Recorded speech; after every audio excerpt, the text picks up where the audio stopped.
कैसे हो जी करके चल लो। कैसी चल रही है तुम लोगों की जेई मेंस और नीट की तैयारी।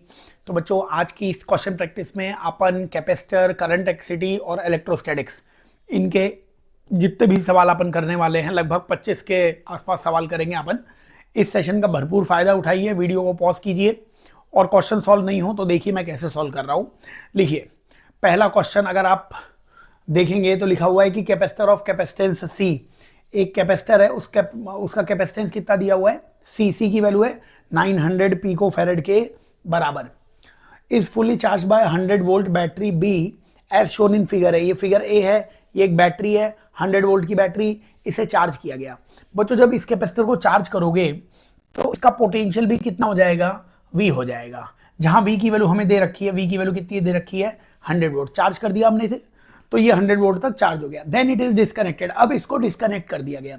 डिस्कनेक्ट करने के बाद it is connected to another uncharge capacitor. अब इसको अनचार्ज कैपेसिटर मतलब कि एक कैपेसिटर का तो कैपेसिटेंस सी था, उसको हमने वी तक चार्ज कर दिया। दूसरा सेम कैपेसिटेंस सी है लेकिन वो अनचार्ज है, मतलब उसका कैपेसिटेंस 0 है, उससे इसको जोड़ दिया गया है। दूसरा कैपेसिटर भी 900 पिकोफैरेड का ही दिया हुआ है। The electrostatic energy stored in the system, अब बताइए सिस्टम में कितनी एनर्जी स्टोर होगी ये बताना है हमें। बच्चों ये नीट में भी क्वेश्चन आ चुका है, जेई मेंस में भी इस पैटर्न का क्वेश्चन आ चुका है और ये एनसीईआरटी का सवाल है। ठीक है, तो होना ही चाहिए आपको, क्वेश्चन आना ही चाहिए। क्या कंसेप्ट है बच्चों ये बताओ। जब हम दो कैपेसिटर्स को जोड़ते हैं तो वीसीएम का फॉर्मूला याद है क्या आपको, कॉमन पोटेंशियल का फॉर्मूला याद है क्या, C1V1 plus minus C2V2 upon C1 plus C2, याद है क्या वो फॉर्मूला। ये लगाते ही आंसर आ जाएगा। कॉमन पोटेंशियल क्या हो जाएगा बताओ, VCM कितना हो जाएगा C1V1, C1 की वैल्यू C, V1 की वैल्यू 0। C2V2 लिखने की जरूरत नहीं है क्योंकि C और उसका पोटेंशियल डिफरेंस 0 है। अपॉन C1 प्लस C2 को 2C लिख सकते हो। ठीक है, तो यानी C से C कैंसिल हो जाएगा, तो लास्ट में कॉमन पोटेंशियल V/2 हो जाएगा। इसका मतलब लास्ट में ये जो सिस्टम है, इस सिस्टम में दोनों कैपेसिटर का कैपेसिटेंस C था, उसका पोटेंशियल डिफरेंस V/2 हो जाएगा। तो फाइनली एनर्जी कितनी हो जाएगी, पहले कैपेसिटर की एनर्जी हाफ C V/2 का स्क्वायर, दूसरे कैपेसिटर की एनर्जी हाफ C V/2 का स्क्वायर, यानी कि हाफ C V²/4, इसका डबल, यानी एनर्जी आ जाएगी CV²/4 के बराबर। C की वैल्यू 900, P को मतलब 10⁻⁻12, V² की वैल्यू बच्चों 100 थी, 100 का स्क्वायर 10⁻4 और नीचे भी 4 आ जाएगा।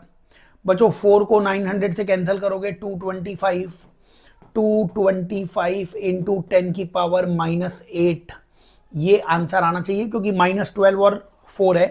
225 इंटू 10⁻⁸ या 2.25 इंटू 10⁻�6 एक ही बात है।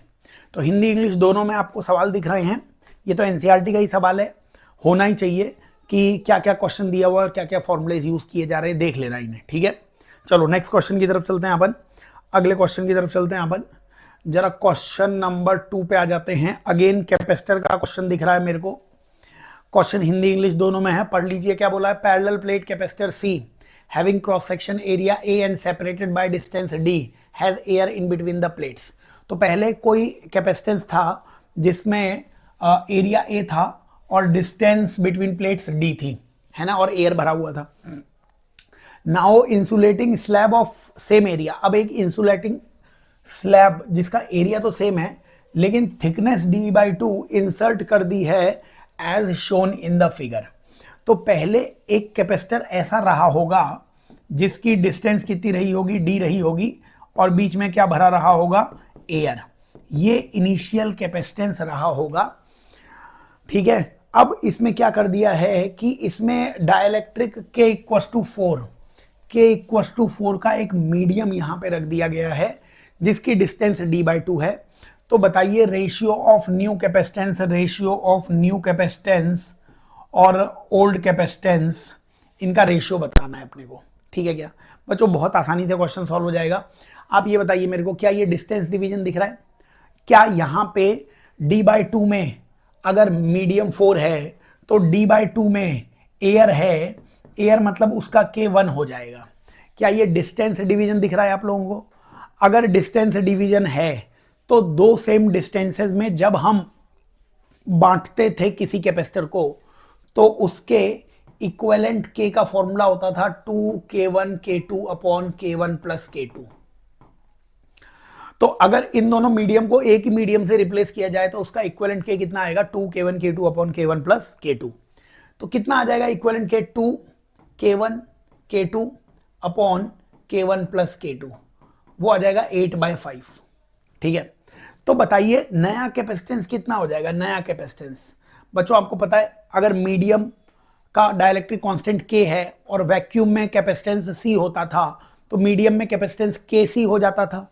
तो नया कैपेसिटेंस हो जाएगा 8/5 टाइम्स ओल्ड कैपेसिटेंस। यहां से क्या आप न्यू और ओल्ड कैपेसिटेंस का रेशियो 8/5 सेकेंड आंसर निकाल सकते थे क्या? बहुत जल्दी आंसर आ जाएगा। और ये डिस्टेंस डिवीजन तो हम आपको 1D मोशन में भी बताते थे। दो सेम डिस्टेंसेस में average velocity 2v1v2 upon v1 plus v2 होती थी। वही वेलोसिटी को आप डाइलेक्ट्रिक कांस्टेंट से कन्वर्ट कर सकते हैं। तो अगर मीडियम K इंसर्ट कर देते हैं तो डाइलेक्ट्रिक कांस्टेंट K इंसर्ट करने से कैपेसिटेंस KC हो जाता था, K टाइम्स हो जाता था। तो अभी भी नया कैपेसिटेंस 8/5 टाइम्स हो जाएगा, तो रेशियो 8/5 आ जाएगा। ठीक है, समझ लेना, सवाल बहुत जल्दी तभी सॉल्व होंगे जब आपके फंडे बिल्कुल क्लियर हों, वरना तो सवाल में आप बहुत सारी इक्वेशन बनाते रह जाएंगे। तो साल भर की जो मेहनत की है, जो प्रैक्टिस की है, अगर वो दमदार है तो आंसर जल्दी आ जाएगा। बताइए क्या बोला हुआ है। In the circuit shown in the figure the battery is ideal. तो बैटरी आइडियल माननी है आप लोगों को। कैपेसिटर इज इनिशियली अनचार्ज, नहीं भी बोला होता तो अनचार्ज मानते। स्विच एस इज क्लोज, अब स्विच एस को क्या कर दिया है, क्लोज कर दिया है। स्विच एस को क्लोज कर दिया मतलब सर्किट में करंट फ्लो होने लग जाएगा। द फाइनल चार्ज निकालना है। बच्चों आपको पता है क्या कि t इक्वल्स टू इन्फिनिटी, मतलब फाइनली कैपेसिटर फुल्ली चार्ज हो जाता है। फुल्ली चार्ज हो जाता है तो कैपेसिटर ओपन सर्किट की तरह बिहेव करने लग जाता है, उसका रेजिस्टेंस ना इनफाइनाइट हो जाता है।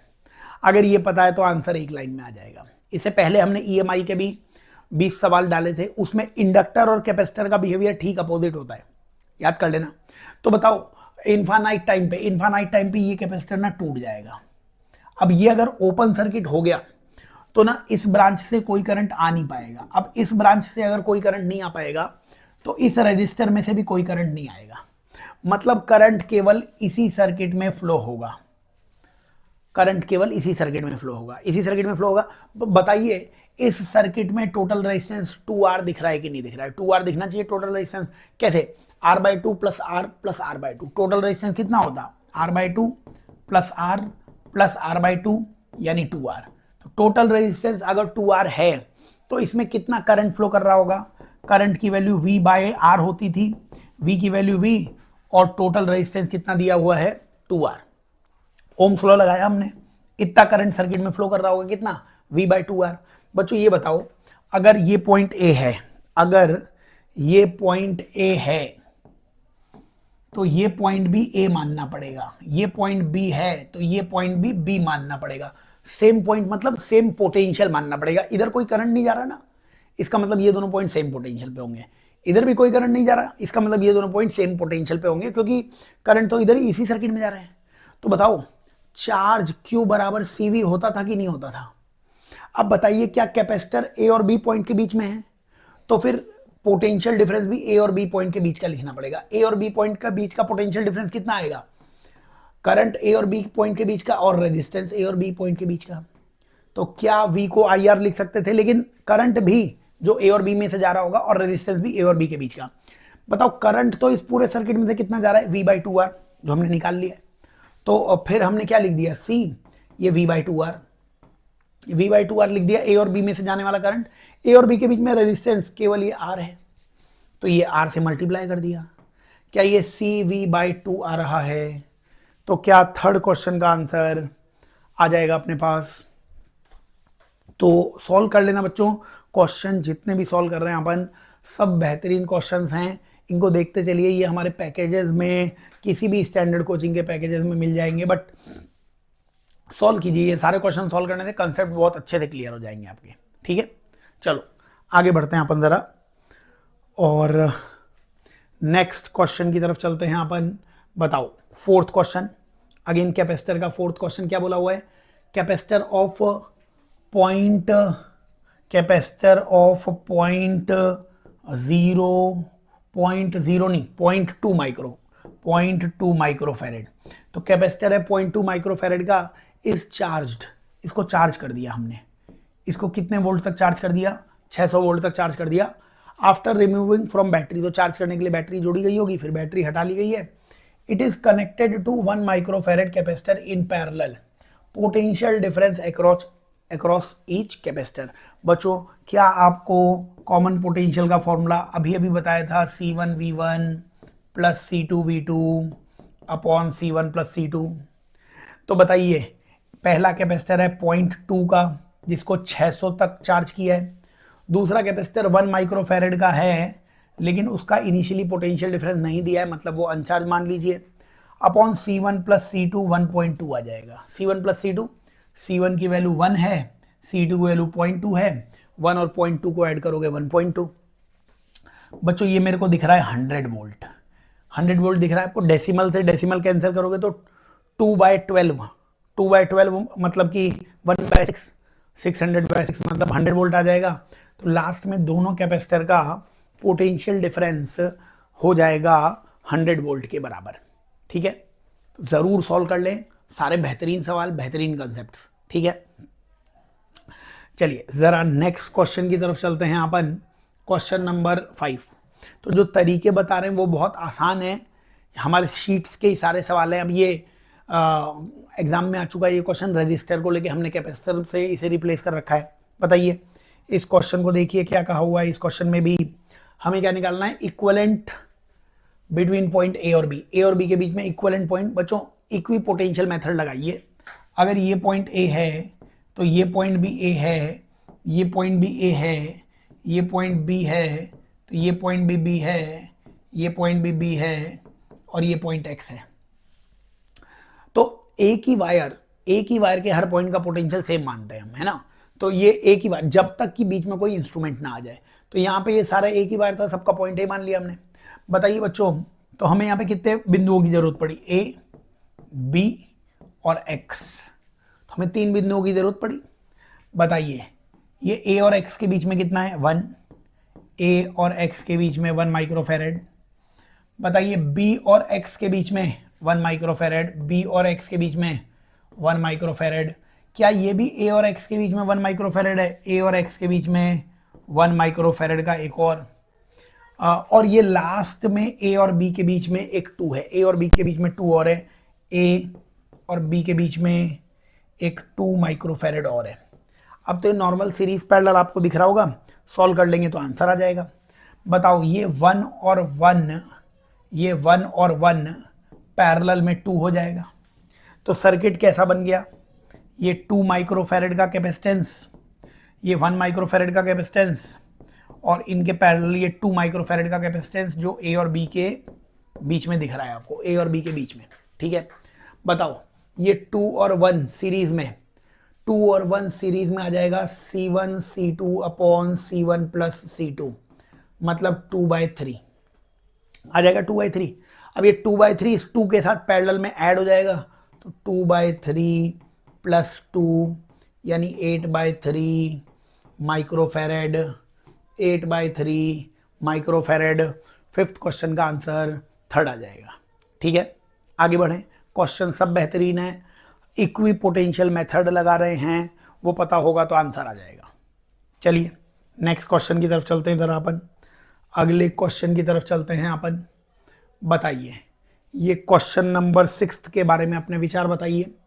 इन the galvanometer G, if the galvanometer G does not show any deflection, कोई डिफ्लेक्शन शो नहीं करता है अगर गैल्वेनोमीटर, तो हमें वैल्यू ऑफ आर की वैल्यू बतानी है। अब बताओ गैल्वेनोमीटर तो करंट मेजर करता था, करंट फ्लो कर रहा है कि नहीं कर रहा है ये मेजर करता था, मतलब बेसिकली डिटेक्ट करता था। अगर गैल्वेनोमीटर कोई रीडिंग नहीं शो कर रहा है मतलब गैल्वेनोमीटर में से कोई करंट नहीं जा रहा होगा। अगर मैं इस पॉइंट का पोटेंशियल 0 मान लूँ, इस पॉइंट का भी 0, इस पॉइंट का भी 0, बच्चों एक वायर के हर पॉइंट का पोटेंशियल सेम मान सकते हो। ये 0 तो इस पॉइंट का पोटेंशियल 10 वोल्ट आ जाएगा। 10 वोल्ट कैसे आ जाएगा, बैटरी है ना, तो बैटरी है तो ये 0 तो उसको क्या मानना पड़ेगा 10 वोल्ट। ये 0 है तो ये 2 वोल्ट आ जाएगा क्योंकि बैटरी लगी हुई है। बच्चों इस पॉइंट के पोटेंशियल को भी 2 वोल्ट ही मानना पड़ेगा। क्यों 2 वोल्ट मानना पड़ेगा, क्योंकि भाई गैल्वेनोमीटर में से कोई करंट फ्लो नहीं हो रहा है, तो गैल्वेनोमीटर के अबाउट पोटेंशियल डिफरेंस जीरो मानना पड़ेगा। गैल्वेनोमीटर में अगर दोनों पॉइंट्स का पोटेंशियल अलग अलग होता तब तो करंट फ्लो कर रहा होता, लेकिन गैल्वेनोमीटर में कोई करंट फ्लो नहीं कर रहा है, इसलिए हम बोलेंगे कि भाई इसके दोनों एंड्स का पोटेंशियल डिफरेंस, मतलब पोटेंशियल सेम रहेगा तो पोटेंशियल डिफरेंस जीरो हो जाएगा। ठीक है, बता दीजिए, अब सॉल्व कर लीजिए। बताइए, अगर आप इस 400 की बात करें, इस 400 ओम की बात करें, तो इस 400 ओम में क्या दिख रहा है आपको? बताइए, इस 400 ओम में इधर क्या दिख रहा है? 10 वोल्ट, इधर क्या दिख रहा है? 2 वोल्ट। तो हाई से लो करंट जाएगा, करंट कितना होता है? V by R. V मतलब पोटेंशियल डिफरेंस बाय आर, तो यहां से करंट आ जाएगा 8/400 या 1/50 एम्पियर, ये करंट आएगा। और ये करंट आई जो 400 में से जाएगा, बच्चों जो भी करंट 400 में से जाएगा वो आगे तो जा नहीं सकता है, क्योंकि गैल्वेनोमीटर में से कोई करंट जा नहीं रहा है, तो ये सारा करंट कहां से जाएगा? इसी रेजिस्टेंस में से। ये सारा करंट जाएगा इसी रेजिस्टेंस में से, जिसके दूसरे एंड का पोटेंशियल कितना है? जीरो। अब मैं इस रेजिस्टेंस के लिए V बराबर आई आर लगा देता हूं, V बराबर आई आर। इसका V कितना है? V बोले तो पोटेंशियल का डिफरेंस कितना है? 2 - 0 यानी 2 बराबर I की वैल्यू कितनी निकाली थी तुमने? I की वैल्यू कितनी निकाली थी तुमने? 1/50, तो 1/50 इंटू आर, तो R की वैल्यू आ गई 50 इंटू 2, 50 इंटू 2 यानी कि 100 इस क्वेश्चन का आंसर आ जाना चाहिए। ठीक है बच्चों, अच्छा सवाल है, एग्जाम में आ चुका है क्वेश्चन, तो सॉल्व कर लें कि भाई इस तरीके से हो जाना चाहिए सवाल ये। ठीक है, चलो जरा नेक्स्ट क्वेश्चन की तरफ चलते हैं अपन। क्वेश्चन नंबर 7 की तरफ आ जाते हैं। अगेन केवीएल का क्वेश्चन है, सॉल्व करना है। टाइमर लगा के सॉल्व करोगे क्या? चलिए टाइमर लगा के सॉल्व करके देखते हैं सॉल्व हो पाता है कि नहीं हो पाता है। अब टाइमर लगाने से ये है कि समझाता रहूँगा मैं तो टाइम ज़्यादा लगेगा। चलो फिर भी प्रयास करता हूँ। 1 मिनट का टाइम वो मैं आपको देता हूँ। चालू हो गया भैया, 1 मिनट चालू हो गया, सुनना चालू करो। देखो इसमें बोल रखा है कि पार्ट ऑफ सर्किट शोन है, पोटेंशियल डिफरेंस पूछा है किस किस के बीच में? VG और VH के बीच में। VG और VH के बीच में पोटेंशियल डिफरेंस पूछा हुआ है। काउंटर ऊपर चल रहा है टाइम का, ठीक है। तो VG और VH के बीच में पोटेंशियल डिफरेंस पूछा है, KVL लगाना है। चलो ये बताओ, ये इधर दिख रहा है क्या 1 एम्पियर करंट? इधर दिख रहा है क्या 3 एम्पियर करंट? ये एरो दिख रहा है 3 एम्पियर, 1 और 3 आ रहा है, तो इधर से कितना आना पड़ेगा? 4 एम्पियर करंट। इधर 4 एम्पियर करंट आ रहा है, इधर 2 एम्पियर करंट आ रहा है 2 एम्पियर, तो इधर भी कितना करंट जाएगा? 2 एम्पियर करंट जाएगा। तो फिर इधर भी 2 एम्पियर करंट ऊपर मानना पड़ेगा, ताकि 2 और 2 मिलके आगे 4 चला जाए। ये मैंने करंट बना लिए। करंट बनाने के बाद हाई से लो पोटेंशियल पे पोटेंशियल डिफरेंस बताओ, यहाँ पे प्लस लगा लिया, यहाँ पे माइनस लगा लिया। पोटेंशियल डिफरेंस प्लस मतलब करंट हाई से लो जाता है तो प्लस माइनस, और IR लगा दिया है IR। तो IR से आंसर आने वाला है अपने पास। टाइमर तो हो गया खत्म, टाइमर तो हो गया खत्म। 1 मिनट का टाइम कर पाए क्या आप लोग? सवाल समझाने में तो टाइम लगता है, लेकिन आप लोगों से 1 मिनट में हो जाना चाहिए था। बताइए, अगर ये सब करंट आपने निकाल लिया है, फिर से समझाऊंगा ये करंट कैसे आया। भाई करंट जो इधर 1 एम्पियर दिया था, इधर 3 एम्पियर दिया था, 1 और 3, 1 ऊपर और 3 नीचे। तो 1 और 3, अगर 1 ऊपर गया 3 नीचे गया, तो इधर से 4 आया होगा। इधर से 4 आया, ऊपर से कितना आ रहा था? 2, तो इधर भी कितना आया? 2। अब आगे 4 कैसे जा रहा है? तो मतलब नीचे से भी 2 आया होगा, 2 और 2 मिलके 4 बना लिया होगा और आगे चला जाएगा। प्लस माइनस क्यों लगा रहा हूं मैं? हाई से लो, करंट हाई से लो जाएगा तो ये हाई पोटेंशियल, ये लो पोटेंशियल, दोनों के बीच में potential difference I into R, 2 into 4 यानी 8 वोल्ट का पोटेंशियल डिफरेंस है ना। करंट यहां से आगे जा रहा है, तो ये माइनस और ये प्लस, और बीच में 3 वोल्ट की बैटरी, 3 वोल्ट लिख लिया, माइनस प्लस वो तो बैटरी का। ये भी एक रेजिस्टर है, इस रेजिस्टर में भी करंट आगे जाएगा, आगे जाएगा। इसका मतलब इधर क्या आ जाएगा? प्लस और माइनस। दूसरा कलर बना देता हूं ताकि आपको दिक्कत ना हो। इधर प्लस, इधर माइनस, करंट हाई से लो। और कितने का पोटेंशियल डिफरेंस? R भी 2 है, I भी 2 है, 2 इंटू 2, इसके लिए 2 इंटू 2 मतलब कि 4 वोल्ट का पोटेंशियल डिफरेंस। बताओ यहां से करंट ऊपर आएगा तो ये प्लस, ये माइनस, हाई से लो, और यहां पे 1 इंटू 2 मतलब 2 वोल्ट आ जाएगा। IR 2 volt. अब KVL में लिखना चालू कर दीजिए। मान लीजिए हम G पॉइंट पे होते हैं, VG, G पॉइंट पे VG, VG से नीचे आए, माइनस से बाहर निकले तो -8 लिख दो, यहां से आ गया है प्लस से बाहर निकले तो +3 लिख दो, यहाँ से आगे बढ़े माइनस से बाहर आए तो -4 लिख दो, यहाँ से नीचे आए प्लस से बाहर निकले तो +2 लिख दो, और हम बिंदु H पे आ गए तो VH लिख देना। यहाँ से आंसर आ जाएगा तुम्हारे पास कितना, VG माइनस ये 8 और 4 12, 12 में से अगर 5 जाएगा तो -7 बराबर VH, तो VG minus VH, VG minus VH 7 volt, VG minus VH वो 7 वोल्ट हो जाना चाहिए। अच्छा सवाल है, इसमें किरचॉफ करंट लॉ और किरचॉफ जंक्शन लॉ दोनों ही लग गए कि आपको करंट भी पहचानना पड़ा, 1 और 1 था, 1 और 3 था तो 4 आया, और तुमने केवीएल भी लगाया। हो जाना चाहिए सवाल 1 मिनट में, अगर किसी को समझाना नहीं हो, पेन ही चलाना हो तो हो सकता है 1 मिनट में। ठीक है क्या? आओ नेक्स्ट क्वेश्चन की तरफ चलते हैं। तो सारे अच्छे सवाल हैं, इनको आप देख लो कि किस किस तरीके से होने चाहिए ये सवाल। चलिए मैच द फॉलोइंग का सवाल कर लेते हैं ताकि हमारे जो और कॉन्सेप्ट्स हैं वो और बेटर हो जाएं। क्या बोला हुआ है, कॉलम 1 है, कॉलम 2 है, और कॉलम 1 कॉलम 2 को मैच करवाना है। बताइए ड्रिफ्ट वेलोसिटी का कोई फॉर्मूला, तो करंट एक्सिटी के स्टार्टिंग में जो थ्योरी आती है उसके सवाल दिए हुए हैं। बताओ v equals to u plus a t, याद है क्या तुम्हें v equals to u plus a t? तो जो इलेक्ट्रॉन्स चलते हैं किस स्पीड से चलते हैं, ड्रिफ्ट स्पीड से, और उनके लिए इनिशियल थर्मल स्पीड हम कितनी मानते हैं, 0। ड्रिफ्ट स्पीड कब आती है, बैटरी लगाने के बाद। बैटरी लगाने से पहले उनकी एवरेज स्पीड कितनी मानते हैं, 0 मानते हैं, है ना।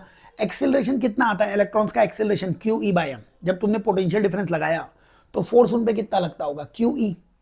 Q मतलब इलेक्ट्रॉन का चार्ज, QE फोर्स को मास से डिवाइड कर दोगे तो एक्सेलरेशन की जगह EE/m और टाइम की जगह टाउ लिख सकते थे क्या? तो VD की value EE/m into tau, EE/m into tau, यानी कि एक आंसर आ जाएगा। ठीक है, अब बहुत सारे पॉइंट्स हैं इसमें, वो थ्योरी में जो मैंने बताया हुआ याद कर लेना सारा। पोटेंशियल डिफरेंस लगाने से पहले कैसा पाथ होता है, पोटेंशियल डिफरेंस लगाने के बाद कैसा पाथ होता है, पहले स्ट्रेट लाइन में चल रहे होते हैं, फिर पैराबोलिक चल रहे होते हैं, तो वो सब पॉइंट याद होना चाहिए आपको। चलिए खैर, एक आंसर आ गया। देखो भगवान की किस्मत ऐसी है कि भगवान ने किस्मत ऐसी दे रखी है कि एक आंसर कोई टिक ही नहीं कर पाए, तो सारे ही एक दे रखे। दूसरा क्या दे रखा है, इलेक्ट्रिकल रेसिस्टिविटी। इलेक्ट्रिकल रेसिस्टिविटी की बात कर रहा है बच्चों। J बराबर सिग्मा E आता था एक फॉर्मूला, तो क्या सिग्मा की वैल्यू J/E लिख सकते थे? ये सिग्मा कंडक्टिविटी है, इसका रेसिप्रोकल 1/सिग्मा, उसको E/J लिख सकते थे, और वही रो होता था कि नहीं होता था? तो रो की वैल्यू E/J, रो की वैल्यू E/J, मतलब B का आंसर S आ जाएगा। तो B का आंसर S यानी 1 और 2 में से कुछ आंसर आ जाएगा। B का आंसर S यानी 1 और 2 में से आंसर आ जाएगा, 1 और 2 में से। तो A और B सॉल्व हो चुका है। रिलैक्सेशन पीरियड और करंट डेंसिटी, ये दोनों चाहिए। करंट डेंसिटी तो सीधी दिख रही है मेरे को, Q, करंट डेंसिटी तो Q दिख रही है, इसलिए A आंसर आ जाएगा। करंट डेंसिटी Q कैसे दिख रही है, मेरे को I बराबर NAVD याद है, मेरे को क्या तुम्हें भी याद होगा, है ना। तो जैसे मैं यहाँ पे लिख देता, ये बता तो दिया ही है, इसको रब कर देता हूं मैं। बताइए अगर I की वैल्यू NAEVD लिखते तो I/A की वैल्यू क्या NEVD लिख सकते थे? क्या J की वैल्यू NEVD आ जाती? क्या करंट डेंसिटी की वैल्यू NEVD/Q आ जाती क्या? तो फिर रिलैक्सेशन टाइम का फॉर्मूला जो याद था तुम्हें, M/NE² रो, यानी कि D का आंसर Q आ गया, तो C को P के बराबर ही होना पड़ेगा, और यहां से अपने पास इसका आंसर आ जाना चाहिए। ठीक है, तो ये हमारे पास इसका आंसर आ जाएगा। सारे आंसर्स तुम्हें बता दिए हैं। लास्ट आंसर का भी डेरिवेशन बता दूंगी आपको, रिलैक्सेशन पीरियड का टाइम, वैसे तो बाकी सब बता दिए, चलो रिलैक्सेशन पीरियड का भी टाइम बता देता हूं। देखो I का फॉर्मूला कितना होता था, NAEVD होता था। ठीक है, और ये बताओ I equals to NAEVD, VD की वैल्यू बताई थी ना अभी, A इंटू टी होती है, A की वैल्यू E/M इंटू टाउ। ठीक है ना, जो यहाँ टेबल में भी यूज है। तो I/A यहां से निकाल लो, I/A को नीचे ले गया, I/A की वैल्यू कितनी आ गई, NE² टाउ/M। ठीक है क्या, I/A को J लिख सकते हैं, और J की जगह सिग्मा E लिख सकते थे, NE² टाउ/M। E से E कैंसिल हो जाएगा, टाउ की वैल्यू आ जाएगी M सिग्मा/NE², जिसको M/NE² रो भी लिख सकते हैं। m upon N E square rho. Sigma और रो तो रेसिप्रोकल होते हैं, कंडक्टिविटी रेसिस्टिविटी एक दूसरे के इनवर्सली प्रोपोर्शनल है ना। तो सारे पॉइंट्स रिवाइज हो जाएंगे, क्वेश्चन देख लेना ये सारे। आगे चलते हैं, चलिए जरा नेक्स्ट क्वेश्चन की तरफ चलते हैं अपन। क्वेश्चन नंबर 9 पे आ गए अपन। क्वेश्चन नंबर 9 बहुत ही स्टैंडर्ड सा क्वेश्चन एग्जाम में आया हुआ है। हम बड़े बड़े सर्किट सॉल्व करते हैं तो इसकी बहुत ज़रूरत पड़ती है हमें। क्वेश्चन ने बोला है the ratio of I3 bye I1, वो हमें बताना है। यहाँ से करंट I1 आ रहा है बच्चों, क्या ये दोनों पैरेलल में है? क्या आपको पता है क्या पैरेलल में V equals to I R लगाने पे V सेम हो जाता है, तो I और R इनवर्स रेशियो में डिवाइड हो जाते हैं। तो बताइए यहाँ इसको, इस R3 को कितना करंट मिलेगा? इनवर्स रेशियो R2 पार्ट मिलेगा कितने में से? R2 प्लस R3 में से। किसका? जो टोटल करंट आ रहा था, मतलब कितना? I1 का। ये है I3 की वैल्यू। तो I3 की वैल्यू कितनी आ रही है? I3 की value R3 upon R2 plus R2 upon, ऊपर क्या लिखा था? R2 upon R2 plus R3 of I1। तुम्हें क्या पूछा था? I3 बाय I1 कितना आ जाएगा? R2 bye R2 plus R3, यानी 9th क्वेश्चन का आंसर 2 आ जाएगा। और ये तो बहुत ही स्टैंडर्ड सा एग्जाम में आया हुआ है, नीट के एग्जाम का PYQ है ये, एग्जाम में आया हुआ है ना। तो R3 को कितना पार्ट मिलेगा? R2 पार्ट मिलेगा। R2 को कितना पार्ट मिलेगा? R3 पार्ट मिलेगा। एक दूसरे के इनवर्सली प्रोपोर्शनल, पैरेलल में V सेम होता है ना, तो I और R इनवर्सली प्रोपोर्शनल। ठीक है, चलिए जरा अपन इसको भी हटा देते हैं और अगले 10th क्वेश्चन पे आ गए। चलिए 10th क्वेश्चन बच्चों क्या बोला हुआ है? 3 resistances of equal value, 3 resistances equal value के दिए हुए हैं। मतलब ये सारे रेजिस्टेंसेज की वैल्यू तुम्हें R माननी है ना। आर अरेंज इन कॉम्बिनेशन में अरेंज है। Arrange them in increasing order of power, increasing order of power में बताना है। अब आप ध्यान से देखो, क्या यहाँ भी करंट I फ्लो हो रहा है? क्या यहाँ भी करंट I फ्लो हो रहा है? क्या यहाँ भी करंट I फ्लो हो रहा है? क्या यहाँ भी करंट I फ्लो हो रहा है? सब में करंट I फ्लो हो रहा है। तो power is proportional to R बोल दो, क्योंकि पावर का फॉर्मूला तुम I² R इस्तेमाल कर सकते हो। पावर I² R इस्तेमाल कर सकते थे, तो power is proportional to R। अब देख लीजिए R क्या है, किसका कितना ज्यादा है, आंसर आ जाएगा। सारे रेजिस्टेंसेस सेम है, सबको R मान लो, सबको 1 मान लो। चलो सबको R, ये भी R, ये भी R, ये भी R। तो सीरीज में पहले वाले का रेजिस्टेंस कितना हो जाएगा? 3R हो जाएगा। ठीक है क्या? ये R और R सीरीज में, ये R और R सीरीज में कितना हो जाएगा? 2R। ये 2R इस R के साथ पैरेलल में कितना बना देगा?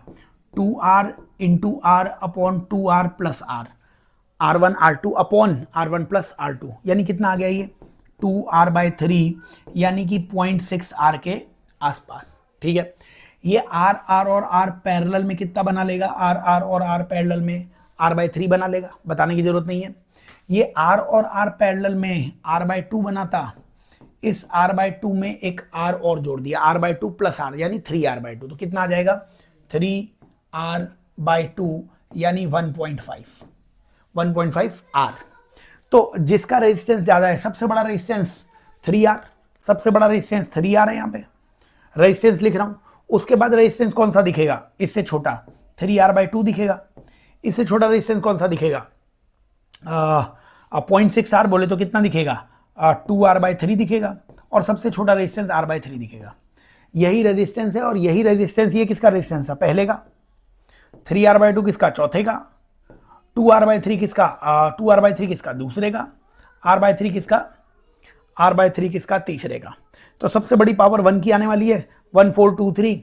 ये 1423 इंक्रीजिंग ऑर्डर पूछा हुआ ना, बढ़ता हुआ। मैंने तो डिक्रीजिंग ऑर्डर लिख दिया था, इंक्रीजिंग डिक्रीजिंग बचपन में पढ़ाया था। तो इंक्रीजिंग ऑर्डर लिखना है। सबसे पहले सबसे छोटी पावर, सबसे बड़ी पावर 1 की है, सबसे छोटी पावर 3 की है। तो 3241, यानी कि आंसर इसका आ जाएगा। ठीक है, चलिए अच्छा सवाल है, हो जाना चाहिए, कंसेप्ट रिवाइज हो जाने चाहिए कि क्या क्या बोला जा रहा है। नेक्स्ट क्वेश्चन की तरफ आ जाइए जरा, बताइए नेक्स्ट क्वेश्चन ने क्या बोला हुआ है?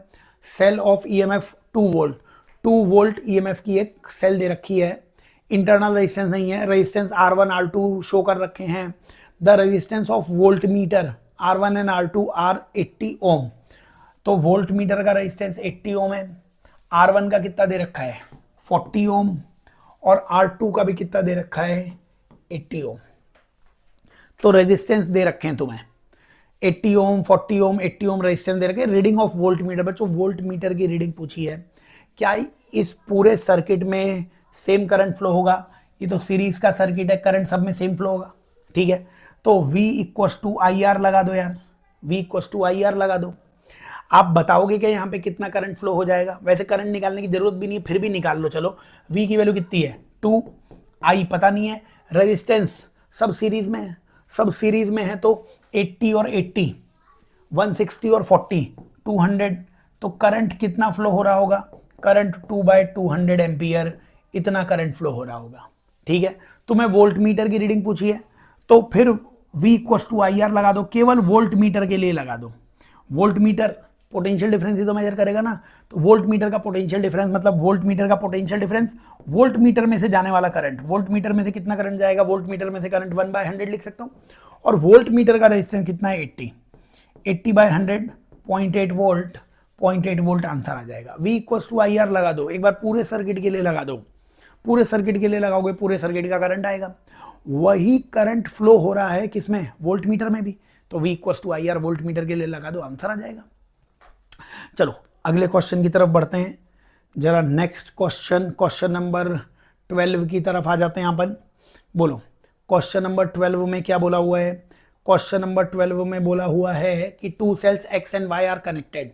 चलो उस सर्किट को इधर बना देता हूँ, उसी सर्किट में सॉल्व कर रहा था वैसे तो मैं, लेकिन अलग से सॉल्व कर देता हूँ ताकि आपको और अच्छे से दिख जाए। ये सर्किट दिया हुआ है, ये 10 ओम दिया हुआ है, 6 वोल्ट 2 ओम, तो ये एक बैटरी है 6 वोल्ट और इसका रेजिस्टेंस कितना है?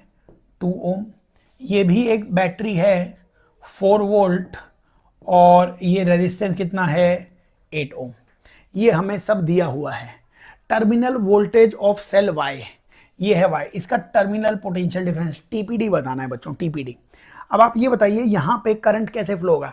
इसका हाई पोटेंशियल इधर है, ये करंट इधर फ्लो कराना चाहेगा, इसका भी हाई पोटेंशियल इधर है, ये भी करंट इधर ही फ्लो कराना चाहेगा। दोनों भाई निकले, दोनों सेम सेंस में करंट फ्लो करवा रहे, इसलिए नेट EMF इस सर्किट का हो जाना चाहिए 6 + 4 मतलब 10 वोल्ट हो जाना चाहिए।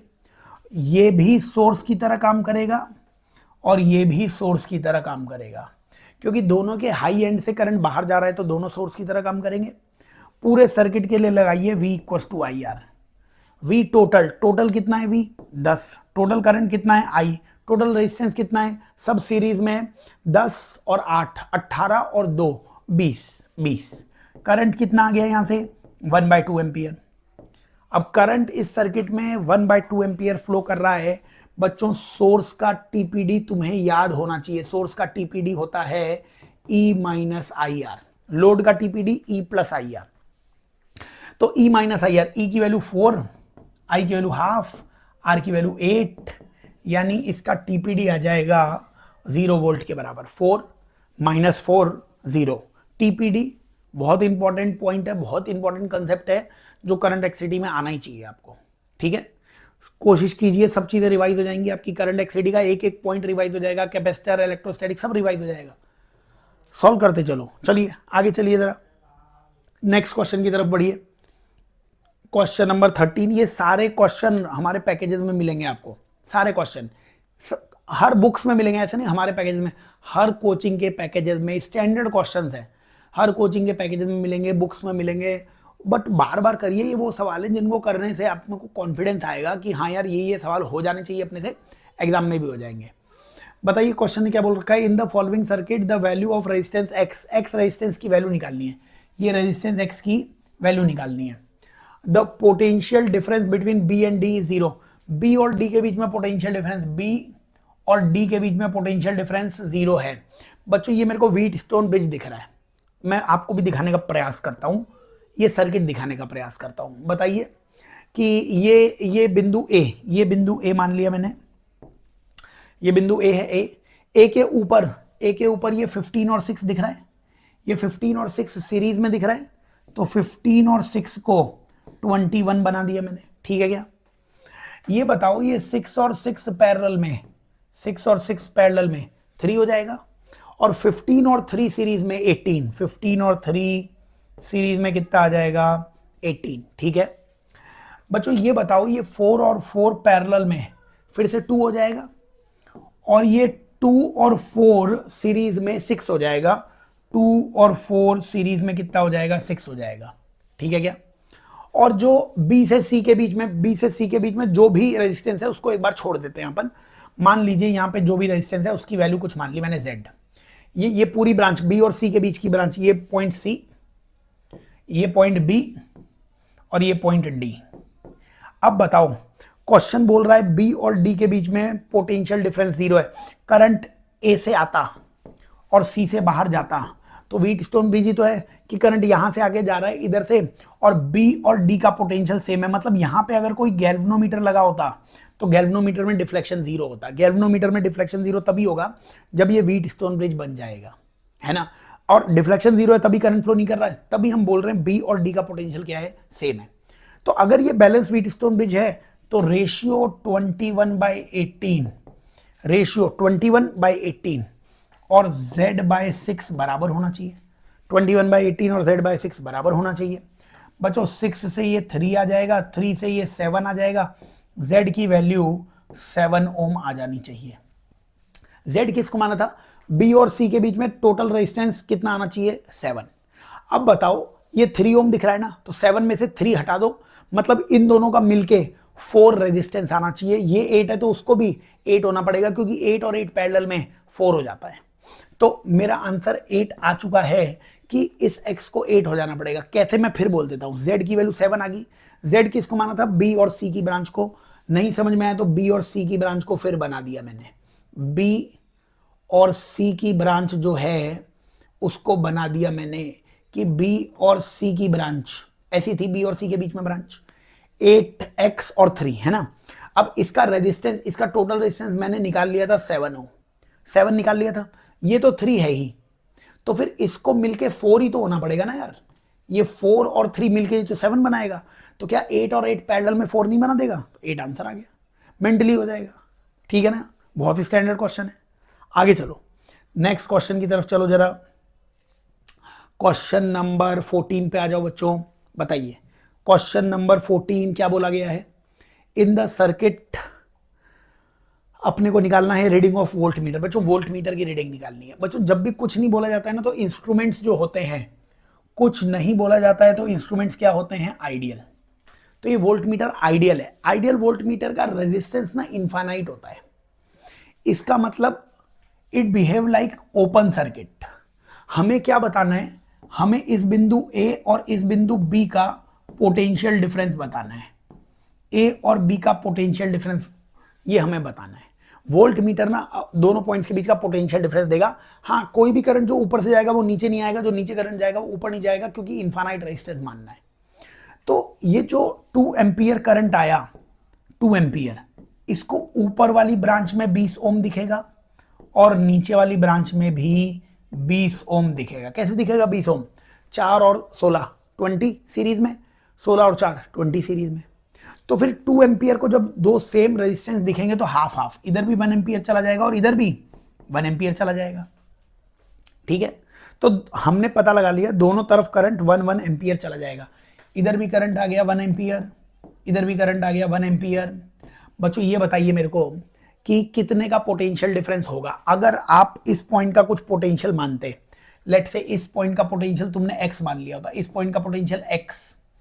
तो बताइए जब 1 एम्पियर करंट 4 से जाएगा तो पोटेंशियल डिफरेंस कितने का आएगा? Potential difference I into R, V equals to I R में V क्या होता है? Potential difference. तो पोटेंशियल डिफरेंस कितने का आएगा? 1 इंटू 4, यानी 4 वोल्ट का पोटेंशियल डिफरेंस आएगा। अगर इस पॉइंट का पोटेंशियल x है तो इस पॉइंट का पोटेंशियल तुम्हें मानना पड़ेगा x माइनस 4। क्यों? क्योंकि करंट हाई से लो जाता है ना, तो ये x पोटेंशियल था तो वहां का पोटेंशियल x माइनस 4 हो जाएगा। अब ये पोटेंशियल x है तो ये पोटेंशियल भी x ही होगा। फिर वही बात है, इस रेजिस्टेंस का पोटेंशियल डिफरेंस होगा I इंटू आर। आई की वैल्यू 1, आर की वैल्यू 16। अब पोटेंशियल डिफरेंस 16 है, तो अगर ये x है तो इस पॉइंट का पोटेंशियल आ जाएगा x माइनस 16। तो जो वोल्ट मीटर था, वोल्ट मीटर के एक एंड का पोटेंशियल है x माइनस 4, एक एंड का पोटेंशियल है x माइनस 16। इनका पोटेंशियल डिफरेंस निकालना है तो x माइनस 4 में से माइनस कर दीजिए x माइनस 16। ये मेरे को दिख रहा है 16 माइनस 4 मतलब 12, तो ये 14th का आंसर आ जाएगा हमारे पास 12 वोल्ट के बराबर। ठीक है, तो सवाल सॉल्व कर लेना। करंट हाई से लो जा रहा है, वी पोटेंशियल डिफरेंस होता है, ऐसी बातें याद करना। बार बार पेन चलाओगे तो भेजे में घुस जाएगी कि वी पोटेंशियल नहीं, पोटेंशियल डिफरेंस होता है ओम्स लॉ में। ठीक है, आगे चलो जरा नेक्स्ट क्वेश्चन की तरफ चलो। क्वेश्चन नंबर 15 में आ जाओ। बोलो क्वेश्चन नंबर 15 में क्या बोला हुआ है? Find potential of J with respect to G. With respect to G का मतलब जी का पोटेंशियल जीरो मानना है। देखो सवाल इतना अच्छा है, यहाँ पे ग्राउंड दिया भी हो, यहाँ का पोटेंशियल 0 वोल्ट मानना है, यहाँ का पोटेंशियल 60 वोल्ट मानना है। ठीक है, करंट हाई से लो ऐसे आएगा। करंट करंट का फॉर्मूला कितना होता था? V by R, Ohm's law से। V by R Ohm's law से। V पोटेंशियल डिफरेंस कितना है? पोटेंशियल डिफरेंस कितना है? 60 माइनस 0। ठीक है, अपॉन रेजिस्टेंस, इस पूरी ब्रांच का रेजिस्टेंस 64 प्लस 32 मतलब 96। ठीक है, इतना करंट आएगा। अब तुम ये बताओ, तुमसे जे पॉइंट का पोटेंशियल पूछा है, तो जे पॉइंट का पोटेंशियल पूछा है तो तुम केवल इसके लिए, केवल इस 32 के लिए V बराबर आई आर लगा दो। V बराबर आई आर ये लगा रहा हूं, ये तो इक्वेशन है। अब बताओ इस पॉइंट का पोटेंशियल अगर मैं x मान लेता, इस पॉइंट का पोटेंशियल कितना मान लेता? x, तो इस 32 का पोटेंशियल डिफरेंस कितना है? ये x और ये 0, पोटेंशियल डिफरेंस कितना हो गया? x, जो मेरे को चाहिए x माइनस 0 का x लिख दिया। करंट कितना फ्लो होएगा इसमें? 60 बाय 96। रेजिस्टेंस कितना है इसका? 32। आंसर आ जाएगा 32 3 और 60 बाय 3 20, यानी 15 का आंसर थर्ड आ जाएगा हमारे पास। ठीक है क्या? तो बड़े ही ऐसे सवाल जिनमें आपको जल्दी जल्दी पेन चलाएं, बहुत अच्छी प्रैक्टिस हो, वो दिए जा रहे हैं और आएंगे यही सब सवाल, कर लेना इन्हें बहुत अच्छे से। ठीक है, चलिए नेक्स्ट क्वेश्चन की तरफ बढ़ते हैं अपन। क्वेश्चन नंबर 16 पे आ जाते हैं अपन। बोलिए क्वेश्चन नंबर 16 की अगर अपन बात करें, resistance between x and y पूछा हुआ है। एक्स और वाई के बीच में रेजिस्टेंस बताओ। ये पॉइंट एक्स दिया हुआ है बच्चों, ये पॉइंट भी कितना आ जाएगा? एक्स। ये पॉइंट वाई दिया हुआ है, ये पॉइंट भी कितना हो जाएगा? वाई। इस पॉइंट को जेड बोलना पड़ेगा तुम्हें। एक ही वायर के पॉइंट्स को सेम पोटेंशियल पे मान सकते हो। ये बिंदु एक्स मान लो, ये बिंदु जेड मान लो, ये बिंदु वाई मान लो। ये अलग अलग पॉइंट्स मान लिया अपन ने। बताइए बच्चों, क्या ये वाला रेजिस्टेंस x और z के बीच में था? x और z के बीच में 8। क्या ये भी x और z के बीच में 2 है? x और z के बीच में 2 बोल सकते थे अपन। बताओ क्या y और z के बीच में तुम्हें 4 दिख रहा है? y और z के बीच में 4। क्या y और z के बीच में 6 भी दिख रहा है? तो y और z के बीच में 6 भी दिख रहा है। और भी कुछ बाकी रह गया क्या? हाँ, ये 4 बाकी रह गया x और y के बीच में। x और y के बीच में एक ये 4 बाकी रह गया, और एक और 4 x और y के बीच में, तो x और y के बीच में एक और 4। तो बिंदु लगाओ, इनाम पाओ। सारे सेम वायर के पॉइंट्स को सेम पोटेंशियल के बना लिया करो। अब इसमें तुम्हें सीरीज पैरेलल बहुत आसानी से दिख जाएगा। 8 और 2 पैरेलल में कितना बना लेंगे? 8 इंटू 2 अपॉन 8 प्लस 2 यानी 1.6, R1 R2 upon R1 plus R2। 4 और 6 पैरेलल में कितना बना लेंगे? 4 इंटू 6 अपॉन 4 प्लस 6 मतलब 2.4। अच्छा, 4 और 4 पैरेलल में कितना बना लेंगे? 2।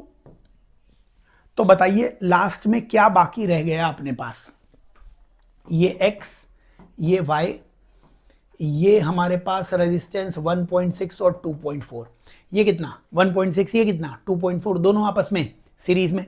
इन दोनों के ऊपर पैरेलल में 2 दिख रहा है बच्चों। ये आपको 4 दिख रहा है क्या? 4 सीरीज में। 2.4 और 1.6 को ऐड करेंगे 4। 4 और 2 पैरेलल में 4 इंटू 2 4 प्लस 2 8/6 4/3 यानी थर्ड इसका आंसर। अगेन आपको हमारे पैकेजेस में, किसी भी कोचिंग के पैकेजेस में इनफैक्ट मिल जाएगा, जरूर सॉल्व करना है सब। लाइन ऑफ सिमेट्री वगैरह मत बना देना यहाँ पे, क्योंकि रेजिस्टेंसेस की वैल्यू अलग अलग है ना, तो लाइन ऑफ सिमेट्री काम नहीं करेगी यहाँ पे, है ना। चलिए आगे चलते हैं, नेक्स्ट क्वेश्चन की तरफ चलते हैं अपन जरा। क्वेश्चन नंबर 17 पे आ जाते हैं। क्वेश्चन नंबर 17 अगेन बहुत ही स्टैंडर्ड सा क्वेश्चन। क्या पूछा हुआ है? Equivalent between point A and D. बच्चों ए और डी के बीच में इक्विवेलेंट निकालना है। ए और डी के बीच में इक्विवेलेंट का मतलब होता है ए से करंट आएगा और डी से वही करंट बाहर आ जाएगा। बच्चों अगर ए से करंट आ रहा है और डी से बाहर जा रहा है मतलब ए और डी को हमने बैटरी से जोड़ रखा है। ये मतलब होता है equivalent between A and D का मतलब ए से करंट आ रहा है और डी से बाहर जा रहा है। बच्चों इस 10 ओम में करंट जाएगा नहीं क्योंकि करंट यहां चला गया तो आगे जाने का कोई रास्ता नहीं है। एक एंड ओपन है ना, दोनों एंड बंधे हुए होते इंस्ट्रूमेंट के, तब करंट जाता। सिमिलरली इसमें भी कोई करंट नहीं जाएगा। ठीक है, तो मेरे को इसका आंसर 30 दिख रहा है। कैसे? देखो ये 10 ओम है और ये 10 ओम है, ये 10 और 10 तो ठीक है। बीच में मेरे को व्हीट स्टोन ब्रिज दिख रहा है, बैलेंस्ड व्हीट स्टोन ब्रिज। अगर बैलेंस व्हीट स्टोन ब्रिज में सारे रेजिस्टेंसेस सेम होते हैं ना तो आंसर भी आर के बराबर ही आता है। ये बैलेंस व्हीट स्टोन ब्रिज दिख रहा है 10/10, 10/10 और ये भी 10/10, तो इसका आंसर भी कितना आएगा? 10 ही आएगा। तो ये 10, ये 10 20 और ये 10 30, तो 30 आंसर आ रहा है हमारा। और अगर आपको कोई डाउट हो तो ये ए और डी इनको तो अलग से बना लेते हैं। ये ए, ये 10 था और नीचे ये 10 था। अगर नहीं समझ में आए तो ये बताओ, ये 10 और 10 20 तो दिख रहे होंगे, इस 10 और इस 10 में करंट सेम आएगा तो ये 10 और 10 20 हो जाते हैं, और इस 10 और इस 10 में भी करंट सेम आएगा तो ये भी 10 और 10 20 हो जाते हैं, और ये 20 और 20 पैरेलल में वो 10 बना लेते हैं। अब तो 30 आ जाना चाहिए समझ में। ठीक है, चलिए आगे चलते हैं, नेक्स्ट क्वेश्चन की तरफ चलते हैं अपन जरा। क्वेश्चन नंबर 18 पे आ जाते हैं अपन। अगेन स्टैंडर्ड क्वेश्चन, हर कोई फिजिक्स का टीचर जरूर क्लास में ये क्वेश्चन करवाता है। अपने को क्या बताना है? स्टडी करंट फ्लो कर रहा है, स्पीड ऑफ इलेक्ट्रॉन पी और क्यू पे वीपी और वी क्यू है, कंपैरिजन करना है। क्या आपको फॉर्मूला याद है बच्चों? I बराबर NaEVD। बताइए करंट सेम है, N ये जो भी वायर होगा उसकी इंट्रिंसिक प्रॉपर्टी है, N सेम है, E सेम है। क्या ड्रिफ्ट स्पीड एरिया के इन्वर्सली प्रोपोर्शनल आ जाएगी? जिसका एरिया कम होगा उसकी ड्रिफ्ट स्पीड ज़्यादा हो जाएगी। एरिया P का कम है, एरिया Q का ज़्यादा है, एरिया P का कम है, क्योंकि एरिया P का कम है तो ड्रिफ्ट स्पीड P की ज़्यादा आ जाएगी Q से, ड्रिफ्ट स्पीड P की ज़्यादा आ जाएगी Q से। थर्ड इसका आंसर आ जाएगा। ठीक है, कर लेना जरूर सवाल, इतनी प्रैक्टिस करवा रहे हैं तुम्हें। जरा नेक्स्ट क्वेश्चन की तरफ चलो, क्वेश्चन नंबर 19 पे आ जाओ। चलिए, करंट इलेक्ट्रिसिटी की ही बात चल रही है। करंट इलेक्ट्रिसिटी में अगले क्वेश्चन में क्या बोला हुआ है? If wire is stretched. बच्चों वायर को स्ट्रेच किया है, जब वायर को स्ट्रेच करते हैं तो उसका वॉल्यूम क्या हो जाता है? कांस्टेंट। आप अगर वायर को स्ट्रेच कर रहे हो तो उसका वॉल्यूम, मतलब एक्स्ट्रा वायर ना तो जोड़ा है ना तो हटाया, तो उसका वॉल्यूम क्या रहता था? कांस्टेंट। स्ट्रेचिंग की गई ताकि उसकी लेंथ 20% ज़्यादा हो जाए। आपको याद है क्या स्ट्रेचिंग में R proportional to L square होता था? अब याद होना चाहिए, अब डेरिवेशन का समय है नहीं कि आप डिराइव कर रहे हो, हमने साल भर की मेहनत में ये बताया है। अब directly R equals to R proportional to L square वही लिखेगा जिसने नोट्स बार बार पढ़े होंगे। डेरिवेशन कर सकते हो, ऐसी कोई बात नहीं है। R equals to rho L by A होता है, इसको लेंथ से मल्टीप्लाई, लेंथ से डिवाइड कर दो, area into length volume constant है, खींचने पे मटेरियल सेम रहेगा, रो कांस्टेंट है, R proportional to L square. But minute बचाने पे ही नीट और जे मेंस के पेपर में बहुत अच्छा स्कोर कर पाओगे, तो R proportional to L square लगा दो। इसको लिख दो R initial upon R final, और इसको लिख दो L initial upon L final का होल स्क्वायर। बच्चों R इनिशियल 100 मान लो, R फाइनल हमें पता नहीं है, लेंथ इनिशियल 100 मान लो, लेंथ फाइनल 120 कर देना, क्योंकि क्वेश्चन ने बोला है लेंथ इंक्रीज कर दी 20% से। ठीक है, बताइए यहाँ से अगर इसे सॉल्व करें, एक जीरो से ये जीरो कैंसिल, क्या 100 upon final resistance equals to 100 by 144 आ जाएगा? क्या यहाँ से फाइनल रेजिस्टेंस की वैल्यू 144 आ जाएगी? क्या जो भी फाइनल आंसर आता है उसमें से 100 माइनस कर दीजिए, प्लस में आंसर आ रहा है मतलब 44% का इंक्रीज आ जाएगा। बड़ा स्टैंडर्ड क्वेश्चन, ऐसे क्वेश्चन फिजिक्स के किसी भी टॉपिक में आ सकते हैं, तो परसेंटेज चेंज स्मॉलर के लिए और लार्जर के लिए याद कर लेना। 40 आंसर मत फीड कर देना इसका कि डबल कर दिया हमने, है ना, कि यहाँ पे 2 को आगे रख के, अगर ये L 2% होता, 5% से कम, तो उसका डबल कर सकते थे आप। ठीक है, चलो जरा नेक्स्ट क्वेश्चन की तरफ चलते हैं अपन। क्वेश्चन नंबर 20 बच्चों, क्वेश्चन नंबर 20 में बोला हुआ है इलेक्ट्रिक पोटेंशियल दिया हुआ है तुम्हें, electric potential magnitude of force निकालना है, वो भी ओरिजिन पे। बच्चों अगेन स्टैंडर्ड क्वेश्चन हम क्लास में बताते हैं आपको, जब भी आपको ओरिजिन पे कैलकुलेशन करनी हो तो पोटेंशियल में केवल वही टर्म्स देखो जिसमें या तो केवल x की पावर 1 आएगी, या तो y की पावर 1 आएगी, या z की पावर 1। ये नहीं कि सबका पार्शियल डिफरेंशिएशन करने लग गए। तुम्हें फॉर्मूला तो पता है कि इलेक्ट्रिक फील्ड का फॉर्मूला क्या आने वाला है यहाँ पे, minus del v by del x i cap plus del v by del y j cap plus del v by del z k cap. ये फॉर्मूला है। लेकिन ऐसे नहीं आप सबका डिफरेंशिएशन करने बैठ गए। ओरिजिन मतलब x y और z जीरो है ना, तो किनका डिफरेंशिएशन कांस्टेंट होता है, केवल x उसका डिफरेंशिएशन 1 कांस्टेंट हो जाएगा, केवल y का डिफरेंशिएशन कांस्टेंट, केवल z का डिफरेंशिएशन भी कांस्टेंट। तो तुम v पोटेंशियल में केवल वही टर्म्स लिखो जिनमें या तो केवल x की पावर 1 आए, या तो केवल y की पावर 1 आए, या केवल z की पावर 1 आए। क्योंकि बाकी सारी टर्म्स का तुम जब पार्शियल डिफरेंशिएशन करके x y z जीरो रखोगे वो टर्म हट जाएंगी। बताइए यहां से इलेक्ट्रिक फील्ड का आंसर कितना आएगा, माइनस, फॉर्मूले का एक तो माइनस, फिर क्या लिखना है, पार्शियल डिफरेंशिएशन x के रिलेटिव। बच्चों बताओ x के रिलेटिव डिफरेंशिएशन करूंगा तो 6 आ जाएगा क्या, 6x का 6 और 8y का तो 0 हो जाएगा, आई कैप लगा देना, प्लस y के रिलेटिव पार्शियल डिफरेंशिएशन करोगे, y के रिलेटिव पार्शियल डिफरेंशिएशन करोगे, 6x का पार्शियल डिफरेंशिएशन 0 हो जाएगा, 8y का पार्शियल डिफरेंशिएशन केवल -8 बाकी रह जाएगा, केवल y के रिलेटिव, और जी कैप। बच्चों ये इलेक्ट्रिक फील्ड आ गया है। क्या इसका मैग्नीट्यूड, वेक्टर का मैग्नीट्यूड तुम निकाल लोगे क्या, 6 का स्क्वायर 8 का स्क्वायर, इलेक्ट्रिक फील्ड का मैग्नीट्यूड 10 आ गया है। तुमसे फोर्स पूछा है, फोर्स QE होगा, Q की वैल्यू 2 कूलम दे रखी है, E तुमने ज्ञान से 10 निकाल लिया है, फोर्स आपके पास 20 न्यूटन आ जाना चाहिए। आ जाएगा फोर्स 20 न्यूटन। तो देख लेना क्वेश्चंस जो भी हम बता रहे हैं, करंट, इलेक्ट्रिसिटी और कैपेसिटर और ये इलेक्ट्रोस्टैटिक्स के जो सवाल है सॉल्व कर लेना अच्छे से। जैसे कि नेक्स्ट क्वेश्चन में आप ये बताओ, क्वेश्चन आपको इलेक्ट्रोस्टैटिक्स के दिख जाएंगे। अब तो कैपेसिटर, करंट, इलेक्ट्रिसिटी और ये कुछ इलेक्ट्रोस्टैटिक्स के सवाल प्रैक्टिस कर लो अच्छे से। क्या बोला हुआ है, what is electric potential at a distance x from centre inside a conducting sphere. एक कंडक्टिंग स्फीयर है जिसकी रेडियस r है, इसमें सेंटर से x distance, inside x distance, इसकी रेडियस r है, चार्ज q है। बच्चों कंडक्टिंग स्फीयर के अंदर इलेक्ट्रिक फील्ड 0 होता है, कंडक्टर के अंदर इलेक्ट्रिक फील्ड 0 होता है।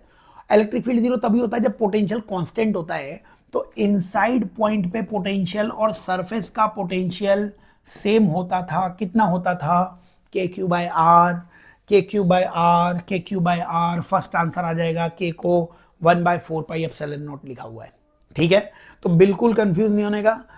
कई बार पूछा जा चुका है, ग्राफ वगैरह पूछे जा चुके हैं, तो याद कर लेना कंडक्टर की प्रॉपर्टीज और पोटेंशियल, इलेक्ट्रिक फील्ड। ठीक है, चलो जरा इसमें 22 क्वेश्चन पे आ जाते हैं। अगेन एग्जाम का क्वेश्चन है, एग्जाम में आ चुका है, जेईई मेंस नीट सब में आ चुका है। बताइए क्वेश्चन ने क्या बोला हुआ है कि square surface of side L, square surface है साइड L की, ये साइड L की स्क्वायर सरफेस दे रखी है जिसकी साइड कितनी है, L है। Uniform electric field E acting along same plane. अब यहां पे सेम प्लेन में, अब इलेक्ट्रिक फील्ड जो है ना, इलेक्ट्रिक फील्ड वो कहां पे, इलेक्ट्रिक फील्ड सेम प्लेन में, इसी प्लेन में इलेक्ट्रिक फील्ड है। बच्चों आगे सवाल पढ़ने की जरूरत नहीं है, कम से कम इतना तो बता दो, ये इलेक्ट्रिक फील्ड अगर सेम प्लेन में है, इसके पैरेलल है, तो कोई भी फील्ड लाइन इसे कट कर रही होगी कि इसके पैरेलल ही हो रही होगी। यार जब कट हो ही नहीं रही है तो फ्लक्स की वैल्यू यहाँ पे 0 हो जानी चाहिए। क्यों 0, कोई फील्ड लाइन इसे कट ही नहीं कर रही, कट करती तो हम देखते इनकमिंग फ्लक्स, आउटगोइंग फ्लक्स। ये तो फील्ड लाइन प्लेन के पैरेलल ही हो गई, तो इलेक्ट्रिक फ्लक्स तो पूछने की जरूरत ही नहीं थी, इसे 0 ही आएगा। ठीक है ना, तुम EA cos थीटा लगाते तब भी एरिया वेक्टर बाहर की तरफ, इलेक्ट्रिक फील्ड अंदर की तरफ, तो एंगल 90 डिग्री cos 90 0 आ जाता। बट फॉर्मूला नहीं, बेसिक फील कि यार ये तो जो लाइंस है ना वो कट ही नहीं कर रही इस एरिया को, इस एरिया के हमेशा क्या हो जाएंगी, पैरेलल। ठीक है, चलिए ये क्वेश्चन भी आपने बड़े ही होशियारी से करके दिखा दिया। 23 एनसीईआरटी का सवाल है, एग्जाम में आया हुआ सवाल है। बताइए जरा क्या बोला हुआ है इस क्वेश्चन में कि गॉस लॉ दिया हुआ है, गॉस लॉ दिया हुआ है epsilon not integration closed surface का ई डॉट डी एस बराबर Q. If charge is zero, बच्चों अगर चार्ज जीरो है तो क्लोज्ड सरफेस में ई डॉट डी एस बराबर जीरो, ये एप्सिलॉन नॉट नीचे आ गया। बच्चों अगर इस इक्वेशन में तुमने q को जीरो रख दिया तो q जीरो होने का मतलब E dot d s zero. बच्चों इस E डॉट डी एस को हम क्या बोलते हैं? Flux. E dot d S को क्या बोलते हैं? फ्लक्स। तो अगर चार्ज जीरो है तो 100% फ्लक्स कितना हो रहा होगा? जीरो। ऑप्शन पढ़ लेते हैं, E मस्ट बी जीरो, गलत। अरे भैया अगर मैथ्स भी आती हो आपको, मान लो फिजिक्स नहीं आती मैथ्स भी आती हो, यहां पे E dot d s zero लिख रखा है, E dot d s equal to zero, E zero, E dot d s zero है। मैथ्स लगाओ, E into d s into cos theta बराबर जीरो, 3 नंबर्स का मल्टीप्लीकेशन जीरो है। तो क्या E must be zero? E must be zero नहीं हो सकता है, E जीरो हो, ऐसा भी तो हो सकता है कॉस थीटा जीरो हो जाए। तो E मस्ट बी जीरो तो गलत हो गया, E में बी जीरो बोलता तो सही हो सकता था, ठीक है ना। तो E मस्ट बी जीरो गलत था। Number of incoming and outgoing electric lines are equal, ये बिल्कुल सही है, क्योंकि E डॉट डी एस मतलब फ्लक्स जीरो है, तो जितनी फील्ड लाइन अंदर आ रही होंगी उतनी फील्ड लाइन बाहर जा रही होंगी। There is a net incoming of electric line, अगर इनकमिंग लाइन होती तो फ्लक्स, इनकमिंग फ्लक्स वो पॉजिटिव या नेगेटिव हो सकता था। इनकमिंग फ्लक्स देखते अपन तो नेगेटिव आ जाता वो, है ना। तो नेगेटिव फ्लक्स होना चाहिए था, यहां पे तो फ्लक्स जीरो है। तो मतलब आंसर इसका सेकंड आ चुका है, एग्जाम का एनसीईआरटी का क्वेश्चन है, ठीक है। चलिए जरा नेक्स्ट क्वेश्चन की तरफ चलते हैं अपन। 24th क्वेश्चन आ चुका है बच्चों। 24th क्वेश्चन अगेन नीट 2025 में आया हुआ है, बट हमारे पैकेजेस में बहुत समय से है। बताओ, two identical charge conducting sphere A and B have their centre separated by some distance. Two identical charge, तो दो आइडेंटिकल चार्ज है, इनकी डिस्टेंस है। Charge on each sphere is Q and force of repulsion is F. इन दोनों का charge कितना है? क्यू, इनके बीच में फोर्स है, इनके बीच में फोर्स एफ है, तो एफ की value k q square by r square, अगर डिस्टेंस इनके सेंटर्स के बीच की आर है तो इनके बीच में फोर्स एफ दिया हुआ है। Third uncharged conducting sphere is brought in contact with A first and then B and finally remove from both. तो अब ये ए है, ये बी है, अपन ने एक तीसरे अनचार्ज्ड सी को, सी का चार्ज जीरो, उसको टच करा दिया क्यू से। बच्चों क्योंकि आइडेंटिकल है ना, तो चार्ज हर बार हाफ हाफ डिस्ट्रीब्यूट हो जाएगा। तो जब सी और ए को टच कराएंगे तो सी के पास चार्ज क्यू बाई टू आ जाएगा और ए के पास चार्ज भी क्यू बाई टू आ जाएगा, तो हाफ हाफ चार्ज डिस्ट्रीब्यूट हो जाएगा। सी को ए से टच कराया, फिर इसी सी को, अब सी के पास चार्ज हाफ हो गया, इसी सी को बी से टच कराया, बी के पास चार्ज क्यू था। अब टोटल चार्ज 3q बाई 2 हो चुका है, ऐड करके देख लो 3q बाई 2, अभी भी हाफ हाफ हो जाएगा, तो सी के पास चार्ज 3q बाई 4 और बी के पास चार्ज भी 3q बाई 4 हो जाएगा। अब new force of repulsion between A and B, A और बी के बीच में न्यू फोर्स ऑफ रिपल्शन पूछा गया है। तो बताओ ए के पास नया चार्ज कितना हो गया है? ए के पास नया चार्ज q बाई 2, बी के पास नया चार्ज कितना हो चुका है? बी के पास नया charge 3q by 4, 3q by 4। तो नया फोर्स, न्यू फोर्स कितना हो जाएगा? के q1 q2, इनको मल्टीप्लाई करो, तो q बाई 2 को 3q बाई 4 से मल्टीप्लाई करोगे 3q स्क्वायर बाई 8 और डिस्टेंस r स्क्वायर।